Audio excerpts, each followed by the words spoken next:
ka-broiler, 14 days yung mga alaga natin mga ka-broiler.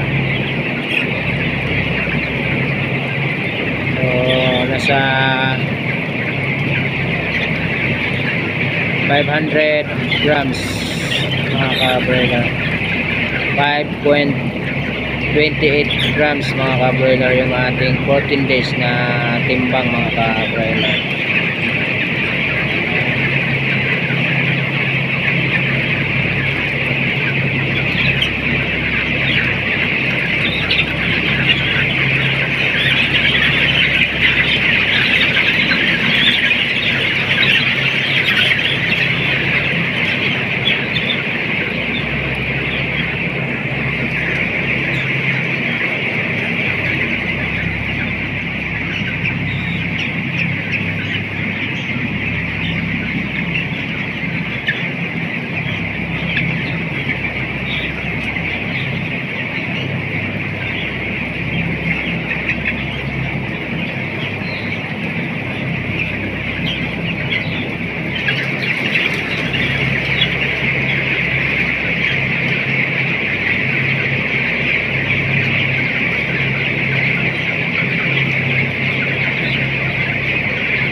So good quality yung ating mga sisiw mga ka-broiler kasi konti na yung ating mortality. Ayan, so wala tayong ganang mortality ngayon mga ka-broiler.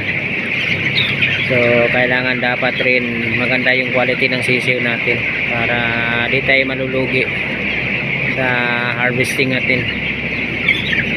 Kasi kapag maraming mortality mga ka-broiler, lugi tayo sa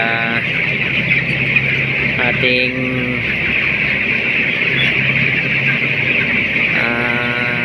market, malulugi tayo.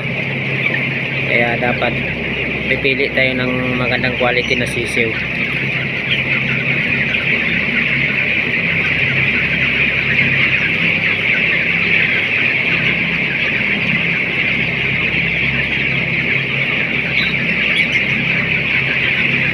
Para kapag maganda ang quality ng sisiw mga kapatid, di tayo malugi sa expenses natin. Magbabawi natin talaga yung expenses natin kapag maganda yung ating mga manok.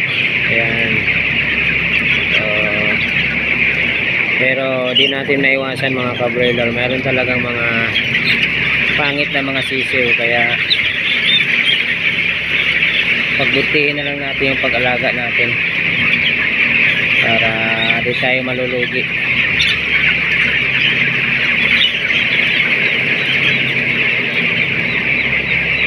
Ayan, thank you for watching mga ka-broiler, and God bless you all. Bye bye.